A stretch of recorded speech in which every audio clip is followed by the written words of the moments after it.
बिस्मिल्लाहिर्रहमानिर्रहीम। मैं अपने बिस्तर पर अपनी पूरी आंखें खोले लेटी बेहिस्सो हरकत छत को घूरे जा रही थी। दिमाग में बहुत सी यादों का बसेरा था, मगर मैं कुछ सोचना नहीं चाहती थी और शायद मैं तो जीना भी नहीं चाहती थी। लेकिन मेरे चाहने से कुछ भी नहीं हो पा रहा था। ये जीना भी मेरी मजबूरी बन गया था, क्योंकि इस जिंदगी को जीने की असल वजह तो मुझसे बहुत दूर चली गई थी। जिसके साथ मैंने मुस्तकबिल के सुहाने ख्वाब सजाए थे, वो तो मुझे बीच राह में ही छोड़कर चला गया था। जिसके बाद तो मैं खुद मरने वाली हो गई थी। लेकिन एक नन्ही जान मुझे इस जिंदगी की तरफ ले आई थी और मैं ना चाहते हुए भी इस दुनिया में सांसें लेने लगी थी। मेरे हाथों में अपने शौहर के वही कपड़े मौजूद थे जो मुझे कुछ दिनों पहले इस पैगाम के साथ मिले थे कि वो इस दुनिया में नहीं रहा। और इस बात को सुनते ही मेरी जिंदगी जैसे अंधेरी हो गई थी। मैं अभी मजीद पता नहीं कितनी देर और ऐसे ही बेजान हालत में पड़ी रहती, जब मेरे बिल्कुल साथ मौजूद एक सांस लेता नन्हा वजूद नींद से जागता रोने लगा था। तो मैं एकदम से ऐसे चौंकते हुए उसकी तरफ मुतवज्जह हुई जैसे किसी गहरे ख्वाब से जागी हूं। मेरी आंखें जो पहले बड़ी मुश्किल से खुश्क हुई थी, अपने 2 माह के छोटे से बच्चे के रोने पर फिर से जलथल हो गई थी। मुझे अपना गम इतना बड़ा लगता था कि मेरी आंखें अब तक खुश्क होने पर नहीं आई थी। अगर शायद मेरे पास ये मासूम जान नहीं होती तो मैं अभी तक अपनी सांसें हार चुकी होती। मैंने खुद पर काबू पाते बच्चे को अपना दूध पिलाना चाहा था, क्योंकि वो भूख से रो रहा था। लेकिन दूध पिलाने के बावजूद उसके रोने में कोई कमी वाकई नहीं हुई थी। तो मुझे परेशानी होने लगी। मुझे अंदाजा हुआ कि बच्चे का पेट अभी भरा नहीं है, वो अभी भी भूखा है, क्योंकि मैं गम में निढाल भूखी प्यासी पड़ी रहती थी, जिसकी वजह से बच्चे के दूध में कमी होना लाजमी बात थी। घर में उस वक्त ना ही कुछ मेरे पास खाने को था और ना ही दूध था जो कि मैं बच्चे को फीडर में पिला सकती थी। इसीलिए मैं हिम्मत करते उठी और कुछ पैसे लेकर अपनी वीरान और उजाड़ हालत को एक बड़ी सी चादर में छुपाए बच्चे को अपने कंधे से लगाए घर से निकल आई। मेरा रुख एक मेडिकल स्टोर की तरफ था, ताकि वहां से खुश्क दूध का डब्बा ले सकूं। लेकिन जब मैंने दूध का डब्बा लेकर उसकी कीमत पूछी तो मैं शर्मिंदा होने लगी, क्योंकि जो पैसे मैं घर से लेकर आई थी वो नाकाफी थे और दूध की कीमत ज्यादा थी। इस बेबसी पर मेरी आंखें बहने के लिए बेताब होने लगी। लेकिन मैं बड़ी मुश्किल से खुद पर काबू पाए वहां से वापसी के लिए कदम मोड़ने लगी, जबकि इस दौरान मेरा बेटा हर थोड़ी देर बाद सिसकियां भर रहा था। इससे पहले कि मैं स्टोर से निकल जाती, वहां मौजूद एक औरत ने मेरी मदद कर दी और मुझे दूध दिला दिया। मैं उसका शुक्रिया अदा करती वहां से चली आई। उसके बाद फिर ये उसका मामूल बन गया। उसने मेरे घर का पता नहीं कैसे मालूम करने के बाद खुद ही मुझ तक बच्चे का दूध पहुंचाने लगी।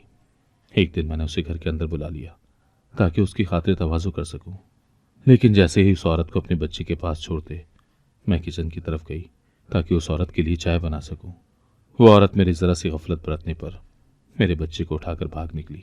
मैंने उसका पीछा करने की कोशिश की, लेकिन वो ना मिली, जिस पर मेरे पास मातम करने के अलावा कोई चारा नहीं बचा था। कई साल गुजरने के बावजूद मेरा बच्चा मुझे नहीं मिला और मैं घर को छोड़ते गलियों और सड़कों पर फकीरों की तरह जिंदगी गुजारने लगी थी। एक दिन मैं भीख मांग रही थी जब एक लड़का मेरी तरफ आया और मेरा हाथ पकड़कर मुझे खींचने लगा। मुझे उसके इरादे ठीक नहीं लग रहे थे। इससे पहले कि मैं अपने मुंह से बचाव के लिए कोई लफ्ज निकालती, मेरी नजर उसके चेहरे पर पड़ गई, जिससे मेरे होश ही उड़ गए थे। उसके चेहरे को देखते ही मुझे कुछ साल पहले का वो दिन याद आया था, जब मैंने इतने सालों बाद उस धोखेबाज मकार औरत को देखा था जिसने मेरे बच्चे को चोरी कर लिया था।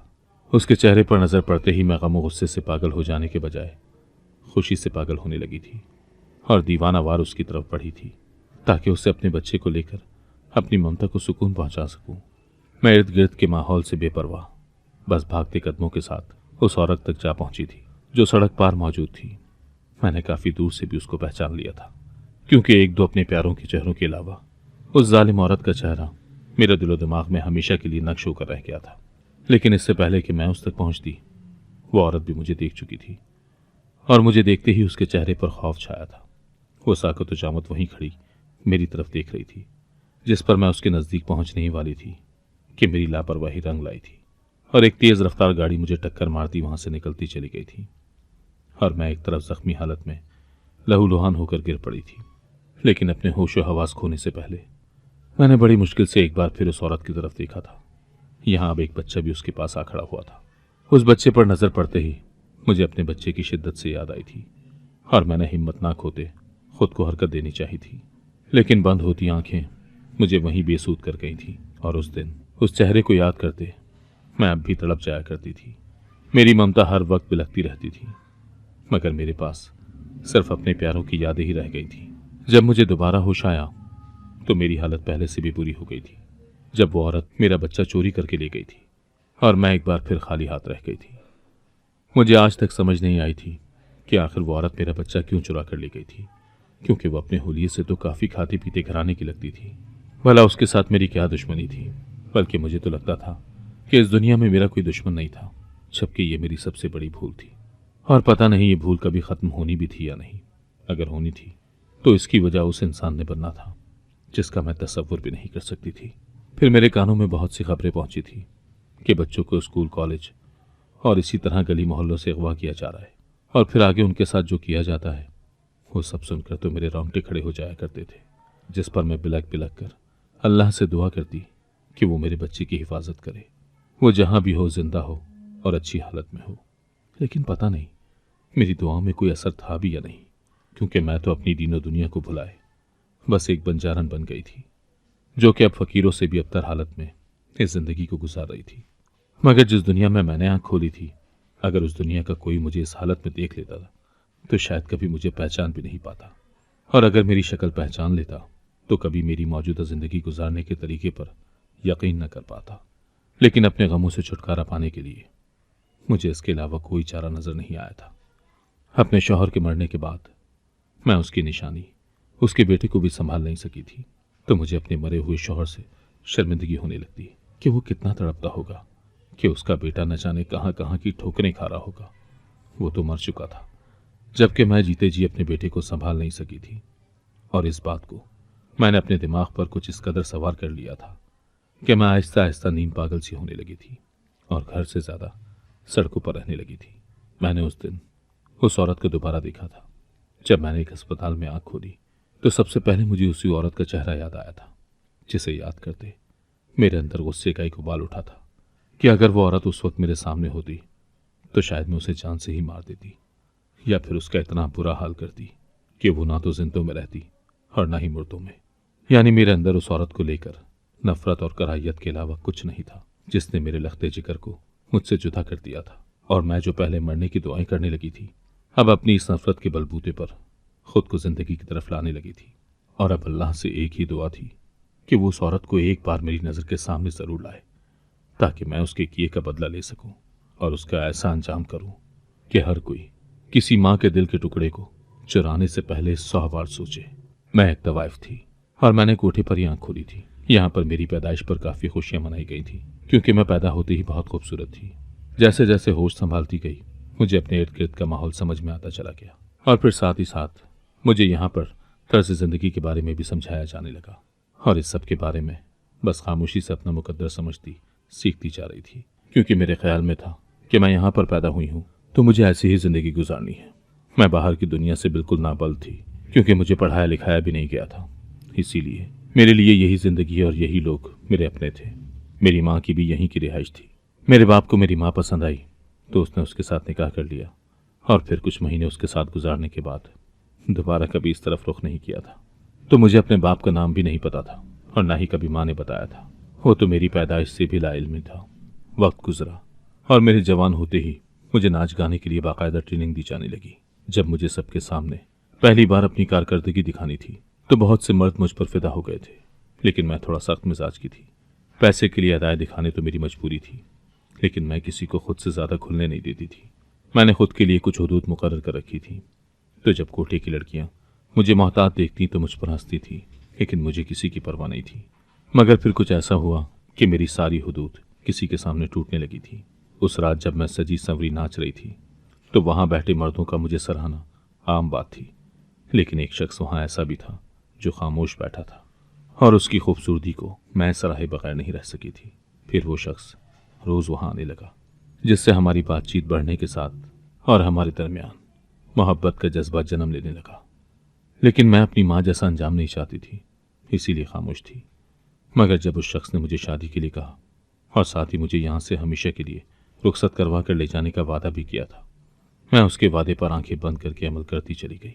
उसकी भरपूर कोशिशों से वो मुझे अपने साथ इस कोठे से निकाल लाया था। उसने मुझे एक तवाइफ से एक शरीफजादी की तरह जिंदगी गुजारने का हक दिया था, और इस नई जिंदगी से जैसे मैं जी उठी थी, मेरे शौहर ने मुझे बिल्कुल बदल कर रख दिया था। अब मैं अपनी बोलचाल और पहनावे से बिल्कुल इसी माशरे की एक शरीफ लड़की लगती थी। अपने शौहर के साथ जिंदगी गुजारते दिन कुछ आगे बढ़े तो मेरे शौहर ने मुझे अपने घर वालों के बारे में बताया था। तो मैं ये जानकर बहुत परेशान हो गई कि मेरे शौहर ने मुझसे शादी अपने घर वालों से छुप कर की थी। मेरा शौहर एक काफ़ी अमीर कबीर ख़ानदान से ताल्लुक़ रखता था। तो इन दोनों बातों से मुझे अंदाज़ा होने लगा कि मेरे शौहर का ख़ानदान मुझे किसी सूरत कबूल नहीं करेगा, क्योंकि उनकी हर जगह बहुत इज्जत थी। जब मैंने अपनी परेशानी अपने शौहर से बयान की तो वो मुझे तसल्ली देने लगा कि उन्हें अपने घर वालों को मनाने में थोड़ी मुश्किल होगी, लेकिन वो आहिस्ता आहिस्ता मान ही जाएंगे, क्योंकि वो उससे बहुत प्यार करते हैं और वो अपने वालिदैन का सबसे छोटा बेटा है, तो इसीलिए वो काफ़ी लाडला भी है। अपने शौहर के पुरुमीद चेहरे को देखते मैं बस सर हिला सकी थी, लेकिन मैं खुद पुरुमीद नहीं हो सकी थी, बल्कि अब मुझे धड़का लग गया था कि कहीं वो हम दोनों को अलग ही न कर दें। बज़ाहिर हम दोनों बहुत खुश थे, लेकिन मैं महसूस करने लगी थी कि मेरे शौहर कुछ उदास और परेशान रहने लगा है। वो कई बार अपने घर जा चुका था, लेकिन फिर किसी न किसी बहाने वो मेरे पास भी आ जाया करता था। इस सूरत हाल से दिल मुतमईन तो नहीं था, इसीलिए अब मैं चाहती थी कि मेरा शौहर अब हमारी शादी का जिक्र अपने ख़ानदान के सामने कर दे, ताकि एक ही बार आर या पार हो जाए। इस तरह रोज़ रोज़ के डर और परेशानी से छुटकारा मिल जाएगा। और यही मेरी सबसे बड़ी गलती थी, ऐसी गलती जिसने मुझे और मेरे शौहर को हमेशा के लिए एक दूसरे से जुदा कर दिया था। मेरा शौहर चाहता था कि जब तक उसके घर वालों को कुछ पता नहीं चलता, यही बात बेहतर है कि सुकून से रहा जाए, और जब उन्हें हमारी शादी की खबर होगी तो तब वो उन्हें किसी न किसी तरह बहला लेगा। लेकिन मैं जिद करने लगी थी कि वो खुद से अपने घर वालों को बता दे, क्योंकि मेरे ख्याल में किसी और या फिर गलत तरीके से पता चलने से तो अच्छा था कि वो खुद ही अपने घर वालों को सच बता दे। ये सब कहते मेरे दिल में भी डर मौजूद था कि अगर उसके घर वाले ना माने तो न जाने क्या हो, लेकिन फिर भी मैं अपनी बात पर डटी रही तो मजबूरन मेरा शौहर हामी भर ही गया था। उन दिनों मैं मां बनने वाली थी, तो डिलीवरी के दिन करीबी थे। मेरे शौहर ने कहा कि वो बच्चा पैदा होने के बाद घर में बात करेगा, ताकि मेरे बच्चे का सुनकर घर वालों का दिल नरम पड़ जाए। तो मैं भी खामोशी इख्तियार कर गई। बेटा पैदा होने पर हम दोनों बहुत खुश हुए। उसने आकर जैसे हमें मुकम्मल भी कर दिया था और मजबूत भी। कुछ दिनों बाद मेरी एक बार फिर याद दहानी करवाने पर मेरा शौहर बड़ी मुश्किल से अपने बेटे को छोड़कर घर की तरफ रवाना हुआ था। उसके बाद एक पल के लिए भी मुझे चैन न मिला, और मैं बस अपने शौहर के आने या फिर फ़ोन करने के इंतज़ार में थी। उससे बात करके तसल्ली मिलनी थी, साथ में ढेरों दुआएं भी करती जा रही थी। लेकिन मेरा इंतज़ार ही रहा, और 2 दिन गुजर गए। मेरे शौहर की कोई खबर नहीं मिली थी। मैंने उसके नंबर पर बार बार फ़ोन किया, लेकिन नंबर बंद जा रहा था। उसके घर का पता मुझे मालूम नहीं था, क्योंकि कभी उसकी ज़रूरत ही नहीं पड़ी थी। मेरी परेशानी की कोई हद नहीं थी। अब दिल को पछतावा होने लगा था। जब मेरे घर के दरवाजे पर दस्तक हुई तो मैंने भागकर दरवाज़ा खोला था कि शायद मेरा शौहर आ गया होगा, लेकिन आगे से कोई अनजान आदमी खड़ा था। तो मेरी सवालिया नज़रें देखकर उसने एक शॉपर मेरी तरफ बढ़ाया और कहा कि वो मेरे शौहर के बाप की तरफ से आया है, ये बताने कि मेरे शौहर एक्सीडेंट में वफात पा चुके हैं। मरने से पहले उसने अपने बाप को अपनी शादी का बता दिया था, जिसे उसके बाप ने कबूल करना गवारा नहीं किया, और वो सबूत के तौर पर मेरे शौहर का वही लिबास लिए हुए था जो मेरे शौहर ने उस दिन पहना हुआ था। वो शख्स मुझे वो शॉपर पकड़ाते ही वहां से चला गया था, लेकिन इस दौरान उसकी कुछ घूरती नजरें मेरे बच्चे पर जमी रही थी। उसके जाते ही मुझे कोई होश नहीं रहा, और ये सब सुनते ही मैं ज़मीन पर गिरती चली गई थी। वो दिन है और आज का दिन मुझे ये पछतावा मारे डालता था कि मैं अपने शौहर के मरने की वजह हूँ। मैंने उस दिन अपने शौहर के खून आलूद और जगह जगह से फटे कपड़े देखकर इस बात का यकीन कर गई थी कि मेरा शौहर वाकई में ही मर चुका है, क्योंकि मुझे जैसे इस बात पर यकीन था कि अगर मेरा शौहर जिंदा होता तो लाजमी वो मुझसे राब्ता करता। वो कभी भी मेरे और अपने बेटे के बगैर नहीं रह सकता था। शौहर के मरने की खबर के साथ ही जैसे मुश्किलात ने मेरा पीछा करना शुरू कर दिया था। अपने शौहर के मरने का सुनकर मैं भी अंदर से मर ही चुकी थी, लेकिन अपने बच्चे के रोने खेलने पर मुझे उसकी तरफ मुतवज्जा होना पड़ता, और वो थोड़ी देर के लिए मुझे सारे गम भुला देता। फिर मैं अभी पूरी तरह से संभली भी नहीं थी कि एक औरत ने हमदर्द बनते मुझसे मेरे जीने की वजह ही छीन ली, और अब मैं बस जैसे उस औरत को जान से मारने के लिए जिंदा थी। मेरा सोचना था कि अगर मेरा बच्चा उस औरत के पास ना भी हुआ तो भी मैं उस औरत को किसी सूरत नहीं बख्शूंगी। मैं जहनी मरीज़ा बन गई थी। लगता था जैसे मेरा शौहर मुझसे हर वक्त शिकवा करता है कि मैं उसके जान से प्यारे बेटी की हिफाजत नहीं कर सकी। तो यही सोचते मैं हर गली कूचे में भीख मांगने के बहाने जाती और हर घर का दरवाज़ा खटखटाती कि कभी तो वो औरत मेरे सामने आएगी। इतने साल गुजरने के बावजूद मैंने हिम्मत नहीं हारी थी और लगातार कोशिशों में लगी हुई थी कि एक दिन अचानक मेरे साथ ये हादसा होने लगा था कि मेरी रूह निकलने वाली हो गई। वो कोई नौजवान लड़का था जो मेरा हाथ पकड़ते मुझे एक तरफ घसीट रहा था और उसके इस अंदाज से मुझे उसके इरादे ठीक नहीं लगे। वो नशे में लग रहा था, जिसकी वजह से मैंने अपना बाजू उससे छुड़वा लिया था। उसकी आंखों पर बस हवस की पट्टी बंधी हुई थी, लेकिन जैसे ही मैंने वहां से भागने से पहले उसका चेहरा देखा तो मैं वहीं साकत चामत खड़ी रह गई थी। मुझे ऐसा लगा जैसे मेरे शौहर मुजस्सिम मेरे सामने आ गया है। बस फर्क ये था कि सामने मौजूद लड़का अभी नया नया जवान हुआ था, जबकि मेरा शौहर जो मुझे छोड़कर गया था वो कुछ सोबर सा था। उसे देखते ही मैं कुछ सोचे समझे बगैर अपनी पूरी ताकत से उसे खुद से लगाती गई थी, जिस पर वो मुजाहिमत करने लगा। लेकिन मेरे मुंह से अपने लिए बेटे का लफ्ज सुनते ही वो हक्का बक्का रह गया था। नशे में होने के बावजूद वो कुछ होश में ही था, जो मेरी बात समझने की कोशिश कर रहा था। मैंने उसे बड़ी तेजी से कपकपाते लहजे में सारी बात बताई तो वो कुछ देर खामोशी से मेरी तरफ देखता रहा। इस दौरान मैंने अल्लाह से दुआ की कि अब वो ये वक्त मेरे हाथ से न जाने दे, तो शायद मेरी किस्मत अच्छी थी जो वो लड़का मेरी बात पर यकीन कर सका था या नहीं, लेकिन खटका जरूर था। वो कुछ चौंक सा गया था। उसने मुझे कहीं चलने को कहा तो मैं उसके साथ चल पड़ी। वो मुझे एक घर में ले आया था तो मेरे दिल में फिर से उसके छीन जाने का खौफ पैदा हुआ कि कहीं वो औरत मुझे घर से ही ना निकाल दे। एक बार फिर से मैं अपने बेटे को खो ना दूं।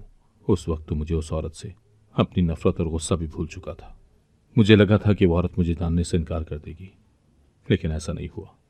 बल्कि वो औरत तो मुझे देखते ही रोते हुए मुझसे माफ़ी मांगने लगी, जिस पर मैं हैरान रह गई। मेरा बेटा भी जैसे सारा मामला समझने की कोशिश कर रहा था, क्योंकि मेरा बेटा तो उस औरत को ही सगी मां समझता था। लेकिन उस औरत का शौहर मेरे बेटे को कभी सगे बेटे का प्यार नहीं दे सका था। यही वजह थी कि मेरे बेटे की जिंदगी में एक खला रह गया था और वो अब तक अपने मौजूदा बाप की खुद से सर्दमहरी की वजह समझने की कोशिश करता रहा था। लेकिन वो औरत किसी न किसी बहाने से बच्चे को बहला लिया करती थी। वो औरत कभी मां नहीं बन सकती थी, तो मेडिकल स्टोर पर मेरी मजबूरी भांपते हुए वो मेरी तरफ बढ़ी थी और फिर मुझे इस दुनिया में अकेला समझते मेरे बच्चे को चुरा कर ले आई थी। लेकिन उसने एक मां की गोद उजाड़कर अपनी गोद बसाने की कोशिश की थी, जिसमें वो बस कुछ हद तक ही कामयाब रही थी, क्योंकि उसका शौहर अपना ज़र्फ बड़ा नहीं कर सका और उस बच्चे को खुद से अलग ही समझा था, जिसकी वजह से बच्चा उसके रवैये से तंग आते उसकी तवज्जो हासिल करने के लिए उल्टी सीधी सरगर्मियों में मुलव्विस हो गया था। मेरा बेटा एक तरफ सर झुकाए खड़ा था, जबकि मैंने आगे बढ़ते उस औरत से चीखते हुए उस जुल्म की वजह पूछी थी। तो उस औरत ने शर्मिंदा होते हुए मुझे जो बताया उसने मुझे शर्मदर कर दिया था। उस औरत ने कहा कि अगर मुझसे वो मेरा बेटा ना चुराती तो फिर भी मेरा बेटा मेरे पास नहीं रहने वाला था। तो मैंने उसकी बात पर हैरानगी लिए उसे देखा था। तब उसने मजीद कुछ बताते मेरी आंखें खोल दी थी।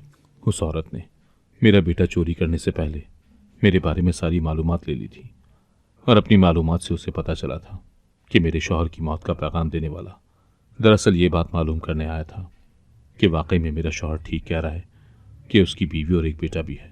और फिर जब वो लोग ये जान गए तो उनका इरादा मेरे बेटे को जान से मार देने का था, ताकि कल को ये जवान होकर उनकी विरासत में हकदार न बन जाए। इसीलिए वो औरत अपनी ममता की तस्कीन के लिए एक तरह से मेरे बेटे की जान बचाकर अपने पास ले आई थी। उसकी बातें सुनकर मैं उसकी एहसानमंद होने लगी थी और एक बार फिर आगे बढ़कर अपने बेटे को खुद से लगा गई, जिस पर वो फूट फूट कर रो दिया था। शायद आज मेरे साथ की जाने वाली अपनी गलती पर शर्मिंदा था। मैंने उसको अपने दिल का बोझ हल्का करने दिया था, क्योंकि उसके लिए ये धचका भी बहुत बड़ा था कि सारी जिंदगी वो जिस औरत और मर्द को अपने माँ बाप समझता आ रहा है वो तो उसके अपने थे ही नहीं। अभी तो शायद हम दोनों के लिए एक और धचका बर्दाश्त करना बाकी था।